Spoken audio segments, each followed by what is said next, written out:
आज के इस वीडियो में हम डिस्कस करेंगे इंडियन इकोनॉमिक डेवलपमेंट आईडी का third chapter, liberalization, privatization and globalisation.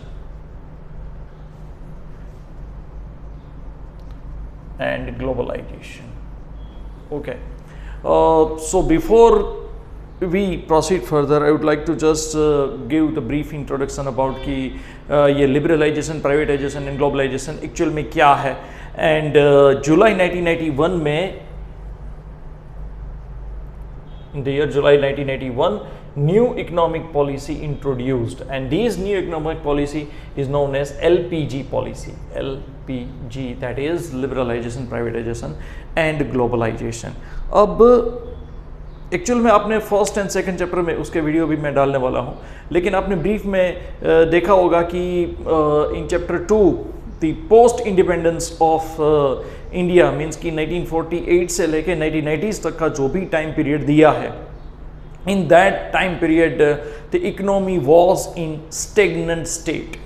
Stagnant state means कि growth less, पूरा का पूरा इकोनॉमी था, and the population was increases by leaps and bounds. Okay, तो अब ये population increase होता है लेकिन economic growth achieve नहीं होता, economic growth increase नहीं होता. So that is why we are facing many problem.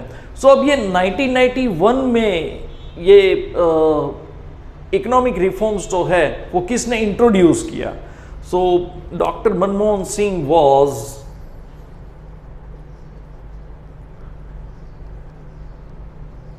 Finance minister. Dr. Manmohan Singh was the finance minister and he introduced liberalization, privatization and globalization. ये new economic policy उन्होंने introduce किया. अब उसका एक reason क्या है?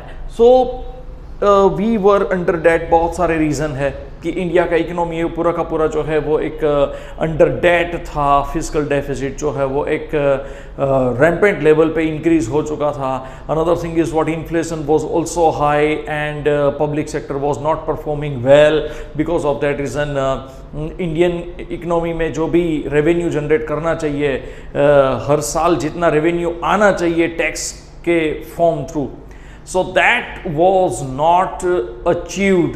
ओके, उतना tax revenue generate नहीं होता था. सो दैट इज़ वाई बहुत सारे प्रॉब्लम्स थे and that problem multiplied. Okay, economics में हम डिस्कस करें तो इसमें ऐसा है कि if you are not going to solve the one particular problem within time bound manner, तो एक साथ एक के बाद 100 प्रॉब्लम्स जो है उसमें से रेज हो सकते हैं. Means worst come out from worst, ऐसा सिचुएशन हो सकता है.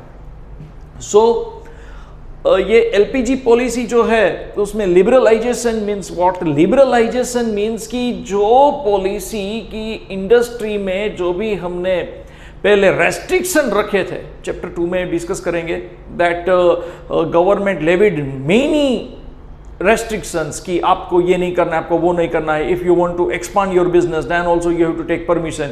If you want to close down your business then also you have to take permission.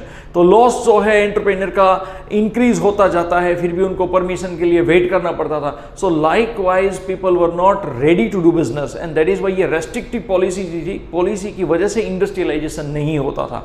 So these restriction itself create obstacles in creating industrialization. और अगर industrialisation नहीं है तो country में पॉवर्टी कांस्टेंट रहेगा एंड इंक्रीज होता जाएगा, अनएम्प्लॉयमेंट लेवल भी इंक्रीज होता जाएगा. Because population is increases. तो पॉपुलेशन जिस पेस पे इंक्रीज होता है with the same particular pace industrialization also need to create. अब यहां पे सरकार ने वो रेस्ट्रिक्टिव पॉलिसी में से क्या किया? लिबरलाइजेशन किया. सरकार ने लिबरल पॉलिसीज अप्लाई किए 1981 से. मींस कि any particular person can enter in particular business and they can also issue the licence. Another thing is what कि प्राइवेट सेक्टर को ज़्यादा से ज़्यादा प्रमोशन दिया कि भाई प्राइवेट सेक्टर जो है they are focus on the profit. तो जितना प्रॉफिट इंक्रीज होगा उतना हमें टैक्स रेवेन्यू ज़्यादा मिलेगा एंड एम्प्लॉयमेंट जनरेशन होगा. And third is the globalization. We are enter in the global market and we also welcome the foreign investment. तो foreign direct investment से क्या होता है? फॉरेन डायरेक्ट इन्वेस्टमेंट से दूसरे कंट्री हमारे यहां पे इन्वेस्टमेंट करेंगे and on the basis of that investment we can create employment opportunities. Is that clear? तो एक चीज यहां पे क्या है, ऑल डेवलपिंग कंट्रीज, जितने भी डेवलपिंग इकोनॉमीज है, कंट्रीज है, they are, all developing countries are capital scarce economy. Capital scarce economy means की कैपिटल जो है उसकी कमी रहती है, समझ में आया? डेवलपिंग इकोनॉमी में कैपिटलिस्ट इकोनॉमी जैसा नहीं, ये डेवलपिंग कंट्री है तो उसमें कैपिटल स्कैर्सिटी, अगर कोई भी कंपनी डालनी हो या कोई भी बिजनेस आपको स्टार्ट करना हो तो उस लेवल पे कैपिटल का स्कैर्सिटी रहता है, तो वो कैपिटल जो है वो जुटाना पड़ता है, पैसा जुटाएगा, उसके बाद जो है वो इन्वेस्टमेंट होगा। So that is why now एक पूरा सर्कल है कि if we want to solve the poverty, problem of poverty, तो सबसे पहले एम्प्लॉयमेंट अपॉर्चुनिटीज क्रिएट करना पड़ेगा। So to create employment opportunities हमें सबसे पहले इन्वेस्टमेंट करना पड़ेगा। तो यहां पे एक सर्कल है पूरा कि इन्वेस्टमेंट इंक्रीज होगा, इन्वेस्टमेंट इंक्रीज होगा तो एम्प्लॉयमेंट अपॉर्चुनिटीज ज्यादा क्रिएट होंगी। एम्प्लॉयमेंट अपॉर्चुनिटीज से क्या होगा, इनकम इंक्रीज होगा। ओके, इनकम इंक्रीज होने से सेविंग्स इंक्रीज होगा। ओके, एंड सेविंग्स में से फिर से नया इन्वेस्टमेंट होगा। ओके, तो ये पूरा का पूरा साइकिल है। इसमें क्या है कि इनकम इंक्रीज होगा तो poverty can be reduced, then unemployment can be solved, okay, standard of living can maintain. तो ये सब जो है इस तरह से पूरा का पूरा सर्कल इकोनॉमी का चलता है। तो हमने क्या यहाँ पे क्या ब्रेक कहाँ पे आता था, ये एक तो प्राइवेटाइजेशन को अगर हम इंपॉर्टेंस देंगे तो इन्वेस्टमेंट बढ़ेगा, and foreign direct investment, globalization करेंगे तो यहाँ पे इन्वेस्टमेंट इंक्रीज होने के चांसेस रहेंगे, एंड देन ओनली हमारा पूरा इकोनॉमी जो है उसका चक्कर जो है वो चलता रहेगा। Is that clear? So this was the basic understanding and introduction of this chapter कि ये एक पूरा का पूरा एक थॉट प्रोसेस था न्यू इकोनॉमिक पॉलिसी को इंट्रोड्यूस करने के लिए, and what were the major issues, major problems और क्या क्या थे। ओके, तो सबसे पहले इसका नीड क्या है, न्यू इकोनॉमिक पॉलिसी इंट्रोड्यूस करने का नीड क्यों आया भाई? 1948 से लेकर 1990s तक क्यों नहीं किया, और ये 1991 में ही क्यों किया, जुलाई 1991 में? तो उसका सबसे पहले YLPG means new economic policy introduced. तो सबसे पहला इसका प्रमुख रीजन है high fiscal deficit. High fiscal deficit, fiscal deficit means what? When expenditure are more than income, income की कंपैरिजन में एक्सपेंडिचर ज़्यादा है तो वो डेफिसिट है। ओके, तो अब डेफिसिट मेरे बजट के चैप्टर के वीडियोस जो है चैप्टर 10 के वो भी आप देख लेना, उसमें 3 तरह के डेफिसिट है, primary deficit, fiscal deficit and revenue deficit and all that. Okay, तो यहाँ पे सिंपल एक मीनिंग है कि एक्सपेंडिचर ज़्यादा है और इनकम कम है तो कंट्री में डेफिसिट इंक्रीज होगा। अब डेफिसिट जो है every year it was increases by lips and bounds, every year increase होता जाता था फिस्कल डेफिसिट। मींस कि अगर एक साल ये घाटा हुआ तो दूसरे साल भी घाटा होगा, तीसरी साल घाटा, चौथी साल, तो कंटिन्यूस ये डेफिसिट होगा। तो फिर क्या होगा, एक जो है वो कहते हैं ना कि एक विशियस सर्कल डेट का इंक्रीज हो सकता है। समझ में आया कि आप एक महीना जो है वो क्राइसिस में चलाते हो, 5,000 का क्राइसिस मीन कि 5,000 का पैसा आपका घर में कम आया, दूसरे महीने भी 5,000 कम आया, तीसरे महीने भी 5,000 कम आया, तो आपको जितना मिनिमम रिक्वायरमेंट्स है उससे 5,000 कम आता है तो इमीडिएटली वो क्या कि at the end of the year 60,000 you are in need of. Is that clear?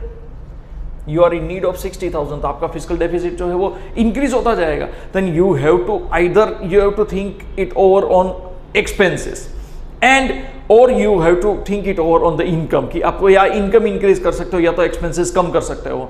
अब से फॉर एग्जांपल आपके एक्सपेंसेस मिनिमम लेवल के हैं, just your expenses are equal to survival expenses, कि आप सर्वाइव करने के लिए जितना पैसा चाहिए उतना ही आपका इनकम है, सॉरी एक्सपेंडिचर है, आप कोई मेजर एक्सपेंडिचर तो करते नहीं हो, then you have to think on income. तो अब इनकम जनरेट करने के लिए हमें फिर क्या करना पड़ेगा, नए नए इकोनॉमिक पॉलिसी जो है यहाँ पे सेट करने पड़े, एंड देन ओनली गवर्नमेंट ने टैक्स रेवेन्यू से रिसीट्स जो है वो इंक्रीज किया।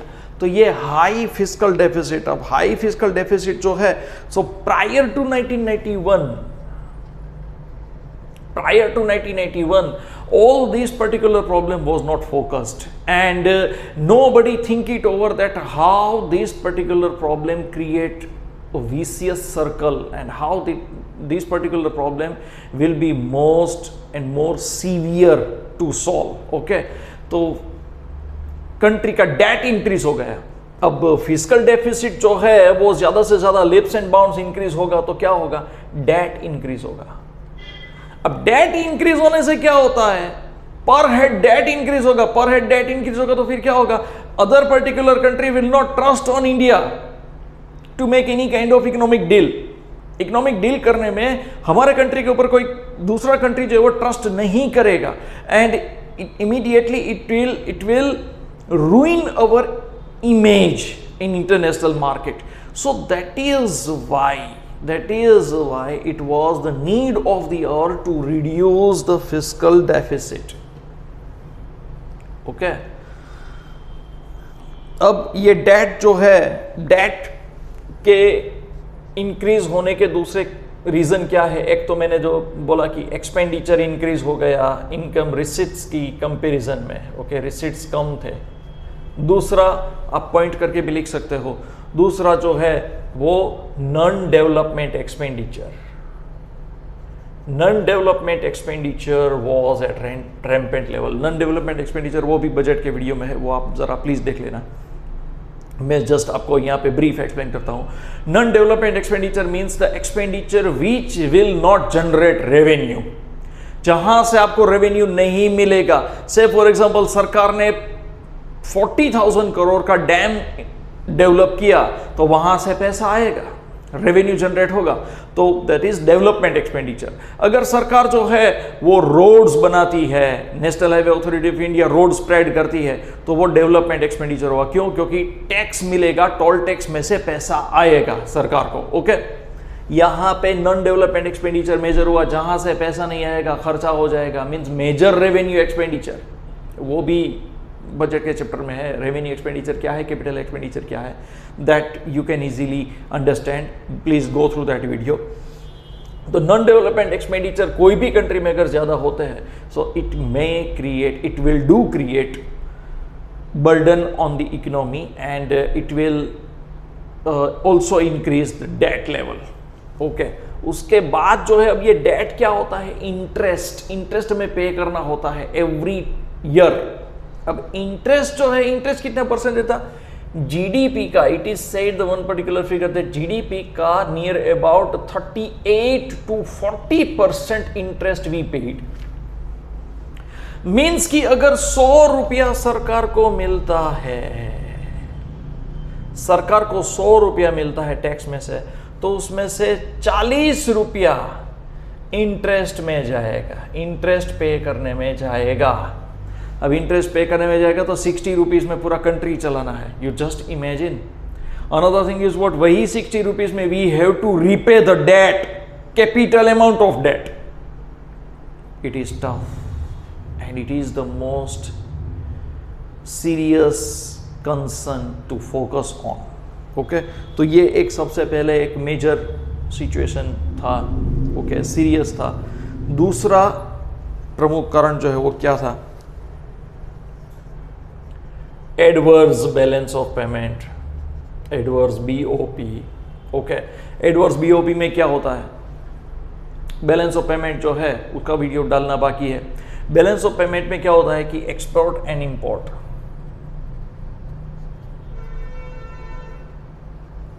एक्सपोर्ट एंड इंपोर्ट, एक्सपोर्ट कम है, इंपोर्ट ज़्यादा है। मीन्स कि एक्सपोर्ट जो है वो सिर्फ और सिर्फ 0.90 पैसे का होता था, जहाँ से पैसा मिलेगा वो 0.90 पैसा, और इंपोर्ट जो है वो 1.50, ₹1.50 का इंपोर्ट, और एक्सपोर्ट जो है वो सिर्फ 90 पैसे का।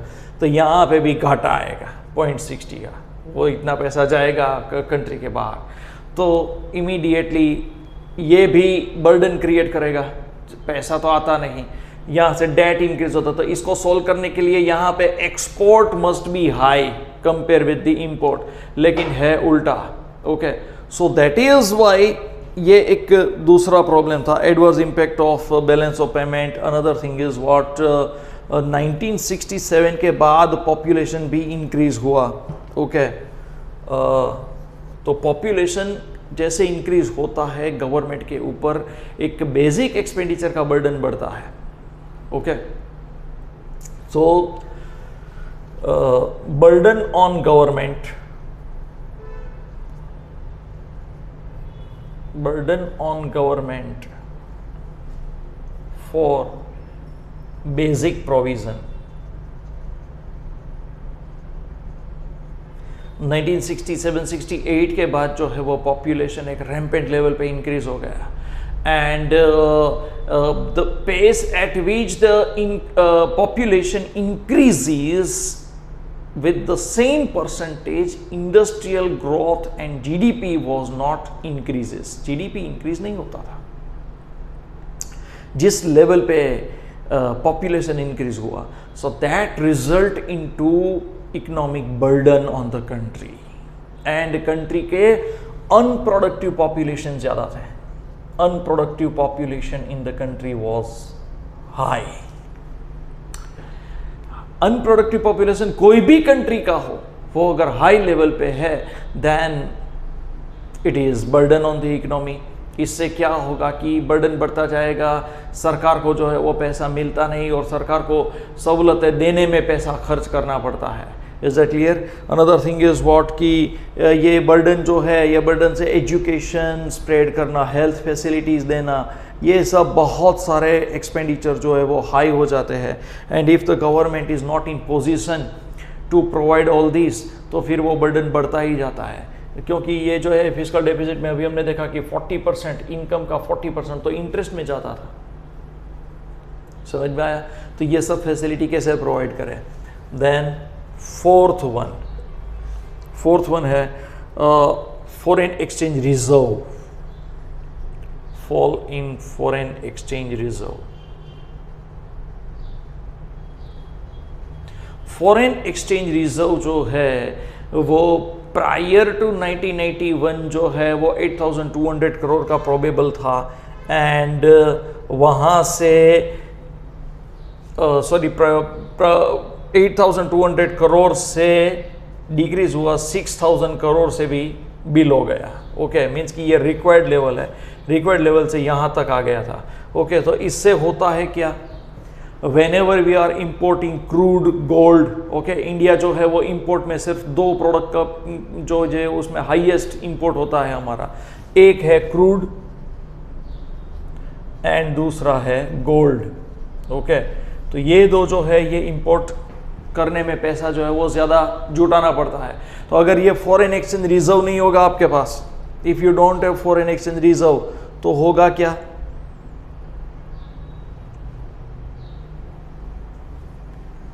फॉरेन एक्सचेंज रिजर्व नहीं है तो other country will not trust on we, हमारे ऊपर वो जो ट्रस्ट नहीं करेंगे कि भाई इतने पास पैसा नहीं है, फॉरेन एक्सचेंज रिजर्व ही नहीं है, तो ये पेमेंट कैसे देंगे। So that also the problem, फिर से जो है वो एक इमेज आ जाता है। अनदर थिंग इज व्हाट कि अगर क्रूड के जो है हमें हाई प्राइस देने पड़ेंगे, if other particular country came to know that India is in economic crisis, immediately they are going to increase the crude rate, crude price बढ़ाएंगे। जब क्रूड प्राइस बढ़ाएंगे तो हमें जो है वो कुछ ना कुछ करके उसमें पैसा जो है वो देना ही पड़ेगा, एंड जैसे पैसा देंगे तो इन्फ्लेशन इंक्रीज होगा। So next point is increase in inflation.